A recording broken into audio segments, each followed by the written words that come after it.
Isang barangay chairman ang nasawi habang sugatan ang kanyang kasamahan matapos silang pagbabarilin sa bayan ng Malabang, Lanao del Sur.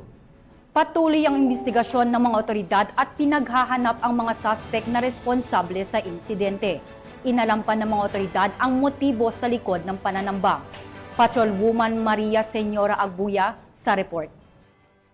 Isang barangay chairman habang sugatan naman ang kasamahan nito matapos silang tambangan ng mga hindi pa nakikilalang sospek sa barangay Muntay, Malabang, Lanao del Sur nito lamang ika-9 ng Abril taong kasalukuyan. Kinilala ng mga otoridad ang nasawing biktima na si alias Bin, 25 anyos, barangay chairman ng Baraas, Picong, Lanao del Sur. Samantala, sugatan naman ang kanyang kasamahan na si alias Norhan, 20 anyos, na residente rin ng parehong barangay. Ayon sa paunang investigasyon ng pulisya, bandang alas 9:50 ng umaga nang maganap ang insidente habang pauwi na umano ang mga biktima matapos dumalo sa isang graduation ceremony sa nasabing lugar.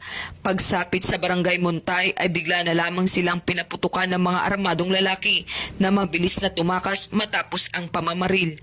Na-recover mula sa crime scene ang ilang basyo ng bala at isang 5.56 rifle na hinihinalang ginamit sa krimen. Patuloy pa ang investigasyon ng mga otoridad upang matukoy ang motibo sa likod ng pananambang at pagkakakilanlan ng mga salarin. Mula rito sa rehiyon ng Bangsamoro, ako ang inyong Police News Network correspondent, Patrolwoman Maria Senyora Agbuya, alagad ng batas, tagataguyod ng balitang pulis. Maraming salamat sa iyo, Patrolwoman Agbuya.